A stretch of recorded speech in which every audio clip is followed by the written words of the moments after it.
நமசிவாயம் நமசிவாயம். அன்பு பக்தர்களே, மார்கழி மாத ராசி பலன்கள்.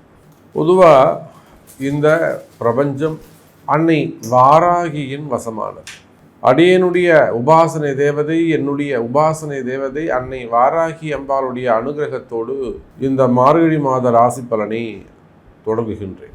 பிரபஞ்சம் வாராகியின் வசமானது. நாம பார்க்க இருக்கின்ற தலைப்பு மார்கழி மாத ராசி பலன். எத்தனை மாசங்கள் இருந்தாலும் அந்த எல்லாருமே வாழ்க்கையில பெரியவங்கலாம் என்ன சொல்லுவாங்க, கொஞ்சமாவது புண்ணியம் பண்றா, கொஞ்சமாவது புண்ணியம் பண்ணு, வெறும் பாவத்தையே பண்ணாத, ஆனால் நீ கொஞ்சமாவது ஏதேனும் ஒரு தான தர்மம்னு கொஞ்சம் புண்ணியத்தை சேர்த்துக்கோ, அதை உன்னை காப்பாற்றும் அப்படின்னு வாழ்க்கையை வாழக்கூடிய வழிமுறையை நம்ம பெரியவங்க முன்னோர்கள் வீட்டில் இருக்கக்கூடிய தாத்தா பாட்டி அவங்களால நம்ம சொல்லிக் கொடுப்பாங்க.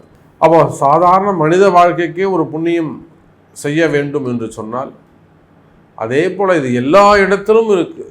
மாதத்தில் மிக ஒரு புண்ணியமான மாதம்னா அது மார்கழி மாதம். அப்போ மற்ற மாதங்கள்லாம் பாவத்தை செய்யக்கூடியதா சாமின்னு கேட்டால் அப்படி கிடையாது. இப்போ புரட்டாசி மாதம் ரொம்ப உயர்ந்ததாச்சு, அதுவும் கொஞ்சம் நல்ல மாதம் தானே, அது பித்ருக்களுக்கு உடையது, அது இன்னும் வசதியானது. ஆனால் இந்த மார்கழி மாதம் என்பது தெய்வ வழிபாட்டுக்கு உரியது, புண்ணியமான மாதம். சார், ஒரு ஜாதகர் நம்மக்கிட்ட வராது, ஒரு நல்ல குடும்பத்தை சேர்ந்தவங்க, ஒரு உயர்ந்த குடும்பத்தை சேர்ந்தவங்க நம்மக்கிட்ட வராங்க, ஒரு கஷ்டத்தை சொல்கிறாங்க, அவங்களுடைய துன்பத்தை சொல்கிறார்கள், தற்சமயம் வாழக்கூடிய வாழ்க்கை சூழ்நிலையை சொல்கிறாங்க. ஜாதகம் பார்க்குறோம், நம்ம என்ன சொல்லுவோம், சார் இந்த பிரம்ம முகூர்த்தத்தில் ஒரு பூஜை பண்ணுங்க, ஹோமம் பண்ணுங்க, அல்லது இந்த ஆலயம் சென்று வாருங்கள், இங்கே போய் தீபம் போடுங்க, இல்லை இங்கே உட்காந்து போய் அழுதுட்டு வாங்க. இப்போ பரிகாரம் சொல்லி கொடுக்குறோம். அந்த பரிகாரம் எதை சார்ந்ததுன்னா ஆலயத்தை சார்ந்தது. அந்த ஆலய வழிபாட்டிற்கு மகுடம் சூட்டுகின்ற ஒரு மாதம் இந்த மார்கழி மாதம். ஸோ இந்த மார்கழி மாத ராசி பலனை உங்களுக்கு சொல்வதிலே எனக்கு மிகப்பெரிய பாக்கியமாக நான் கருதுகிறேன். இந்த மார்கழி மாதத்தில் பார்த்தீங்கன்னாக்கா முக்கியமான ஒரு ஃபங்க்ஷன் எதுன்னு கேட்டிங்கன்னா வைகுண்ட ஏகாதசி. அற்புதமான நாள். ஜனவரி மாதம் இந்த மார்கழி கடைசியில் வருது, 28 தேதிக்கிட்ட வருது வைகுண்ட ஏகாதசி. அந்த வைகுண்ட ஏகாதசி அன்னைக்கு சொர்க்கவாசல் திறக்கப்படுகிறது. மிகப்பெரிய பாவத்தை செய்தவர்கள் கூட பெருமாளுடைய பெரும் கருணையினாலே, மகாவிஷ்ணுடைய பெரும் கருணையினாலே, கிருஷ்ண பரமாத்மா ராமர் அவனுடைய பெரும் அனுகிரகத்தோடு பாவத்தை செய்தவர்கள் கூட ரட்சிக்கப்பட்டு சொர்க்கத்துக்கு அனுப்பப்படுகிறார்கள் அப்படின்னு ஒரு மிகப்பெரிய தத்துவத்தை வைகுண்ட ஏகாதசி இந்த மார்கழி மாதம் வருது. அதே போல ஆடல் அரச பெருமான் என்று சொல்லக்கூடிய நர்த்தனம் ஆடக்கூடிய அம்பலவான பெருமானுக்கு ஆருத்ரா தரிசனம், அதுவும் மார்கழி கடைசி 29 தேதி கிட்ட வருது. ஆருத்ரா தரிசனம் அது அற்புதமான புண்ணியம். அதே போல ஹனுமன் ஜெயந்தி அமாவாசை அன்றைய தினம் வருகிறது ஹனுமன் ஜெயந்தி. அப்போ பேர் தான் மார்கழி மாதமே தவிர முழுக்க முழுக்க முழுக்க தெய்வ வழிபாட்டினாலே மனித உயிர்கள் படுகின்ற துன்பத்தில் இருந்தும் அந்த கர்மாக்கள் இருந்தும் ஓய்வு பெறுவதற்காக நம்முடைய ஜோதிட சாஸ்திரம், வானிலை சாஸ்திரம் வகுத்து கொடுத்த ஒரு அற்புதமான மாதம் இந்த மார்கழி மாதம். அதில் பார்த்தீங்கன்னாக்கா இந்த 16ஆம் தேதி முதல் மார்கழி 1ஆம் தேதியிலிருந்து மார்கழி 11ஆம் தேதி வரலும் கிரகமாளிகா யோகம் அப்படின்னு ஒன்று நடக்குது. மார்கழி 1லேருந்து மார்கழி 11 வரலும் கிரகமாளிகா யோகம். என்ன சாமி கிரகமாளிகா யோகம்னா, வரிசையாக கிரகங்கள் அமைந்திருப்பது. துலாம் விருச்சிக ராசியிலிருந்து மீன ராசி வரை 5 பாவகட்டங்களிலும் மாலை கோர்த்தார் போல அற்புதமாக அந்த கிரக அமைப்புகள்லாம் அமைந்திருக்கு. அதில் பார்த்தீங்கன்னாக்கா எப்பொழுதும் போல ரிஷபத்திலே குரு பகவான், கடக செவ்வாய் அமைந்திருக்கிறார். அதோடு கூட கன்னியில் கேது, புதன் பகவான் விருச்சகத்திலும், சுக்கிர பகவான் மகரத்திலும், சூரியன் தனுசு ராசியிலும், சனி கும்பம், மீனத்திலே ராகு. அப்போ முதல் 15 நாட்கள் மார்கழி மாதம் அற்புதமான கிரக அமைப்பு. யாரெல்லாம் இந்த முதல் 15 நாட்கள் பயன்படுத்திக்கிறீங்களோ, காலம்பரம் 4 மணிக்கு எழுந்து கோவிலுக்கு போயிட்டு வழிபாடு செய்கிறீங்களோ, தீபம் போகிறீங்களோ, யார் 4 மணிக்கு எழுந்து குளிச்சுட்டு வீட்லேயோ கோவில்லையோ போய் தீபம் போட்டு வரீங்களோ, நிச்சயமாக உங்களுக்கு வாழ்க்கையில் நல்லது நடக்கும். கிரக அமைப்பு அப்படி இருக்குது, நான் சொல்லலைங்க. இதெல்லாம் ஜோதிட சூக்ஷ்மங்கள், இதை நீங்கள் பயன்படுத்திக்கணும். ஜோதிட ரகசியங்கள். நான் என்ன சாமி பண்ணணும், வெற்றி பெறணுமே, நான் ஜெயிக்கணுமே, நான் தோத்துக்கிட்டு இருக்கேனே, நான் ஜெயிக்கணுமாச்சே சாமி, என் கஷ்டம் விலகணுமே சாமி அப்படின்னு நீங்கள் ஜெயிக்கணும்னு ஆசைப்பட்டீங்கன்னா நிச்சயமாக உலகம் முழுவதும் வாழக்கூடிய அன்பர்களே இந்த முதல் 11 நாட்கள் தீபம் போட்டு பாருங்கள். சார், ஒரே 1% உங்கள் வாழ்க்கை மாறலன்னா நீங்கள் என்ன ஏன் சாமி இப்படி சொன்னீங்கன்னு எனக்கு கேளுங்க. அந்த அளவுக்கு கிரக அமைப்புகள் சிறப்பாக உள்ளன. சரி, வாருங்கள் நண்பர்களே, இந்த புண்ணிய மார்கழி மாத ராசி பலனை உங்களுக்கு எப்படி இருக்கு, உங்க ராசிக்கு என்ன சொல்லுதுன்னு பார்த்துடலாம். அன்பார்ந்த மீன ராசி அன்பர்களே, மார்கழி மாதம் அற்புதம், ரொம்ப சிறப்பான ஒரு மாசமா மீன ராசிக்கு அமைய போகுது. எனக்கு தெரிந்து மீன ராசியில் இருக்கக்கூடிய பெண்கள் ரொம்ப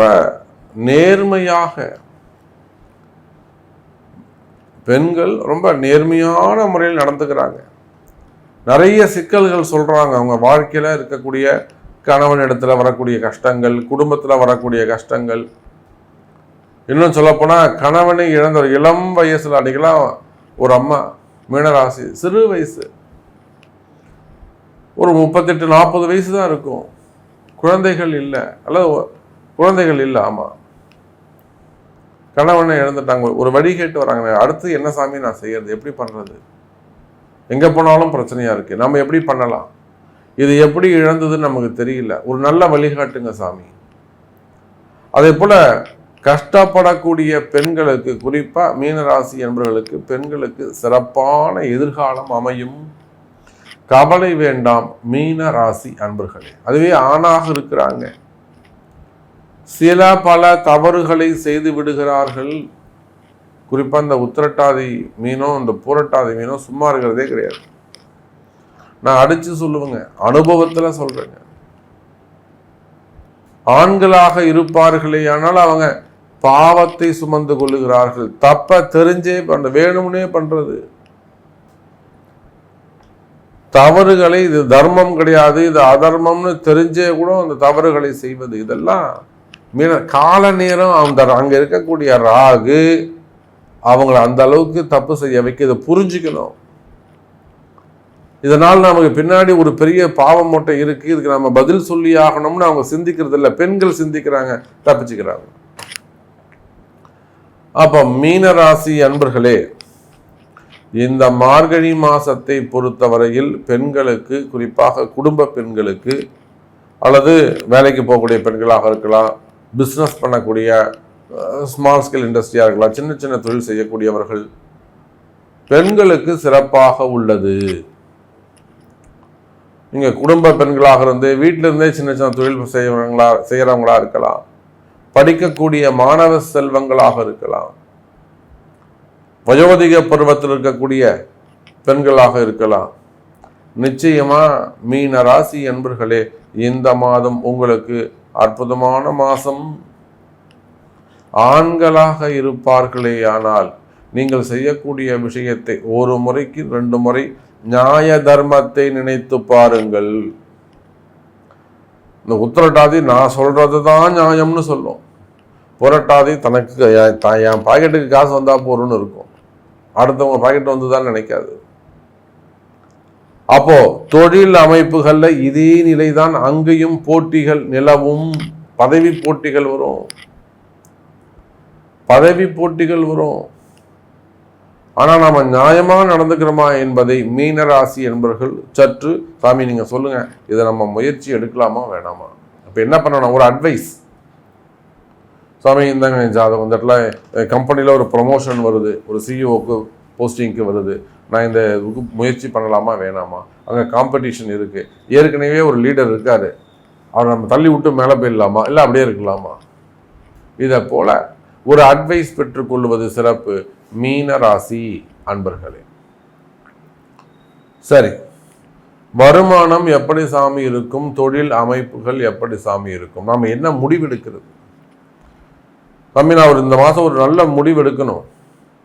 அது குடும்பமாக இருக்கலாம், பிள்ளைகளுடைய படிப்புக்காக இருக்கலாம், ஆரோக்கியமாக இருக்கலாம், ஆஸ்பத்திரி சம்பந்தப்பட்ட முடிவுகளாக இருக்கலாம், தொழில் சம்பந்தப்பட்ட முடிவுகளாக இருக்கலாம், கடன் சுமைகள் கடன் பிரச்சனைகள் சம்பந்தப்பட்ட முடிவுகளாக இருக்கலாம், அல்லது வேறு ஏதும் எதிரிகள் சம்பந்தப்பட்ட முடிவுகளாக இருக்கலாம், வம்பு வழக்கு துங்கு. அந்த வழக்கில் நம்ம என்ன முடிவு எடுக்கிறது? யுத்தத்துக்கு போகிறதா கூட, சண்டை போகிறதா வேணாமா, சமாதானம் போயிடலாமா, விட்டு கொடுத்துடலாமா, அல்லது பணங்காசு கொடுத்து ஏமாந்த விஷயமா இருக்கலாம், டாக்குமெண்ட் ப்ராப்ளமாக இருக்கலாம், இடம் சம்மந்தப்பட்டதாக இருக்கலாம், மெயினாக ஹெல்த் இஷ்யூஸாக இருக்கலாம். அப்போது சாமி நான் இந்த மாதம் ஒரு நல்ல முடிவு எடுக்கணும்.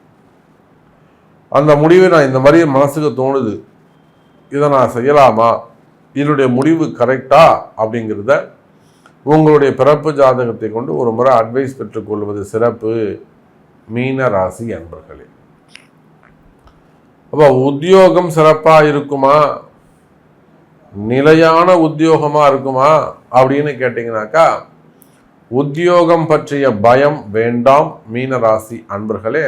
உத்தியோகம் சிறப்பானதாக இருக்கும், வேலை வாய்ப்புகள் சிறப்பானதாக இருக்கும், வேலையில் நல்ல முன்னேற்றங்கள் இருக்கும். அதான் சொன்ன பதவி போட்டிகள். இப்போ வேலை ஸ்திரமாக இருந்து உங்களுக்கு பிடிச்சிருந்தா தானே உங்களை பற்றி நாங்கள் நேம் அங்கே ரெஃபர் பண்ண போகிறாங்க, நேம் லிஸ்ட் வரும்போது. புரியுதா? அப்போ மீனராசி என்பர்களே, வேலை வாய்ப்புகள் சிறப்பானதாக இருக்கும், வேலை செய்கிற இடத்துல உங்களுக்கு நல்ல பெயர் கிடைக்கும். நீங்கள் செய்யக்கூடிய ப்ராஜெக்டோ அல்லது உங்களுக்குன்னு இருக்கக்கூடிய அந்த ப்ராஜெக்டோ ஒர்க்கோ ஜாபோ அற்புதமான முறையில் நீங்கள் ஃபினிஷ் பண்ணுவீங்க. உங்களுடைய ஒரு ஹையர் ஆஃபீஸர்ஸ், உயர் அதிகாரிகள் உங்களுக்கு நல்ல சப்போர்ட் பண்ணுவாங்க. உயர் அதிகாரிகளுடைய நன்மை அனுகூலம் உங்களுக்கு கிடைக்கும். அப்போ உங்களை அடுத்த நிலைக்கு எடுத்துன்னு போகிறதுக்கு அவங்க உங்களுக்கு ஹெல்ப் பண்ணுவாங்க. அதே போல் வேலை செய்கிற இடத்துல ஏதேனும் ப்ராப்ளம், உள்நாடாக இருக்கலாம், வெளிநாடாக இருக்கலாம், ஒரு பயம் அல்லது நம்மளை வெளிநாடு அனுப்புவாங்களா அப்படிங்கிற கேள்விகள் மனசு. பொதுவாகவே மீனராசி அன்பர்களுக்கு மனக்குழப்பம், மன பயம் இருந்து வருகிறது. அந்த மனக்குழப்பம், மன பயம் இருக்குமே, ஆனால் கவலை வேண்டாம் மீன ராசி அன்பர்களே, மனக்குழப்பம் விலகும், மனக்குழப்பம் விலகும். அதே போல மனசுல இருக்கக்கூடிய பயம் தெளிவு பெறும். நீங்க தொழில் செய்யக்கூடியவங்களாக இருக்கலாம், வியாபாரம் செய்யக்கூடியவர்களாக இருக்கலாம், வியாபாரம் சிறப்பானதாக இருக்கும். வியாபாரத்தை பொறுத்தவரையில நல்ல முன்னேற்றம் இருக்கும்.